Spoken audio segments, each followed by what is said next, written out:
new year has started and we're going to kick it off with a theme month, and this month's theme is going to be about games with great stories. Some of you probably saw that Heavy Rain was up next for review. Well, here's the thing. Heavy Rain has a really good story, and I really like thriller mysteries like it. But unfortunately, the gameplay wasn't stimulating enough for me. I found myself dozing off due to lack of stimuli. It's like a point-and-click game with a choose-your-own-adventure narrative where things will differentiate depending on the choices you make. Heavy Rain is a work of art that's a masterpiece, and if you like point-and-click, choose-your-own-adventure games, get a PS3 and play it. But there's also nothing really to talk about as the game is heavily story-driven. It's more of a 3D animated movie that you direct to a conclusion. The graphics are amazing, the environments and main characters look nearly photorealistic, the atmosphere is great with a story that I won't talk about as my experience will be different from yours. Because the game has several endings and I don't want to spoil anything either. I'm really not into point-and-click adventure games except for The Walking Dead and Back to the Future by Telltale, but I will give Heavy Rain a gift from God's score. So instead, I'm going to take a look at Contrast, an indie game that's available on the PS3, PS4, 360, and PC. When I first heard about it, I was very interested, and the story seems really good. The game was pretty hyped up from what I saw, especially for an indie game. The concept of it was pretty neat. There's a 3D world and a 2D shadow world. The game is based on platforming and puzzle solving by switching between worlds, but more on that later.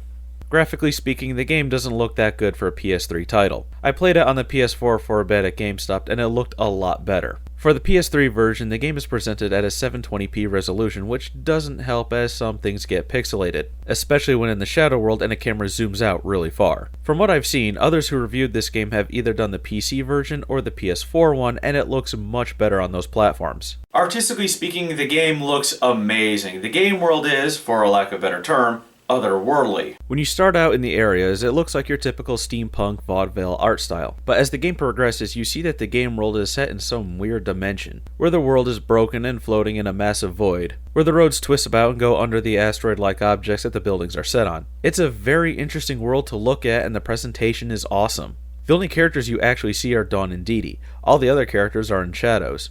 The voice acting is done pretty well. Dee Dee acts and sounds like a real child and is a really believable character. Her mother and father are voiced very well too, and are believable characters as well. The father more so than the mother though. When it comes to gameplay, I get this very Portal-esque vibe to it, and while I get that feeling, I'm not going to say that it's trying to be a clone of Portal like how Quantum Conundrum was. In my Quantum Conundrum review, I said that even though the game was made by Portal's creator, it was trying too hard to be Portal and not its own thing. Contrast, on the other hand, in my opinion, feels like Portal, but it's doing its own thing with it. The game revolves around platforming and puzzle solving by shifting into the shadows. You'll have to make use of the 3D world's lighting to alter the 2D shadow world, so that you can platform your way to the solution. This use of space manipulation is what reminds me of Portal, but instead of joining two areas together by a portal to get to the goal, you manipulate light and shadows to get there. However, when it comes to control, I really can't praise the game. Jumping around is very floaty. Yeah, the character Dawn is supposed to be an acrobat, but she controls pretty loose. You'd think with an acrobat you'd have more precise control. Jumping while standing still doesn't rely much on momentum, and it makes small jumps across small platforms a chore because you can't be as precise as you want. When the game was first released, there were a lot of bugs, but then they released a patch to fix it.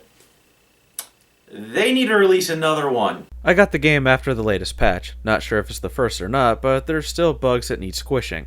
I've been kicked out of the shadows for stupid reasons or just randomly. I've had times where the game wouldn't respond to button inputs and stuff like that. There's glitches that have caused me to reload the game from the last save point because it wouldn't let me continue. Like this spot with the projector. It won't let me move it anymore. There are some poor design choices, like narrow areas that make jumping from one spot to another close to impossible, and you can slide off the edges of platforms if you land on the edge of one and not more towards the center. The gameplay needs a lot of fine-tuning, and considering the long list of patch notes, I wonder if this game was ready for Prime. Just because I said that the stories were good, that doesn't mean that the gameplay was going to be good. Be sure to skip to this part in the video to avoid spoilers, and because of the nature of this month's theme, there will be spoiler alerts in all videos. You play as Dawn, an imaginary friend of a girl named Dee Dee. Although it's hinted that Dawn isn't imaginary as she's referred to as a shadow person in the game. Dee Dee lives with her mother, named Kat, who sings at nightclubs, and Dee Dee wants her father, named Johnny, to come back to them. Dee Dee sneaks out at night to see her mother sing and finds her father at the club as well. We learn that Dee Dee's mother has kicked her father out.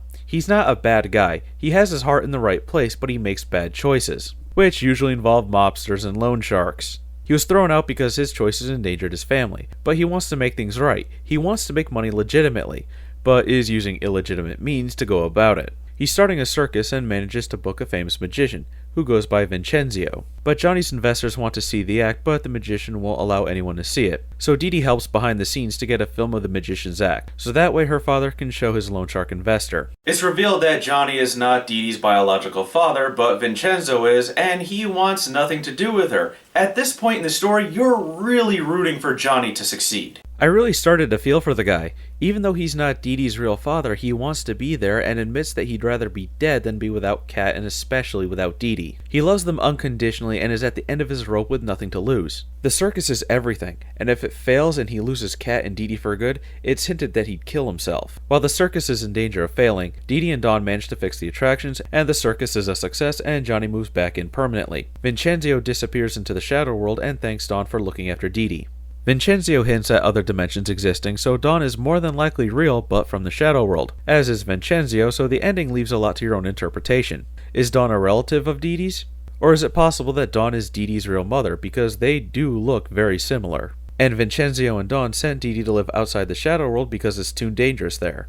Dee Dee hints that her parents don't feel like her real parents, so it's totally possible. You're gonna have to draw your own conclusion from there, because with the scores this game got, I really don't think a sequel is gonna happen. The story is a one-and-done type. It doesn't set up anything for a sequel, so any possible sequel wouldn't have the same characters in it. Contrast is a great concept. The story is very endearing and written well. The characters are believable and you want them to succeed. And the voice actors make them come to life. I was very interested in the story and game world, but the gameplay is, in contrast, not as good. I can look past the low resolution and barely on par graphics, as games don't need amazing graphics to be good. It's the gameplay that matters. And it's not good here, unfortunately. The puzzles are good, but the platforming isn't, making it feel like they really didn't focus on the element required to solve the puzzles. Which is sad because I was really looking forward to this game and I feel like I did not get my money's worth.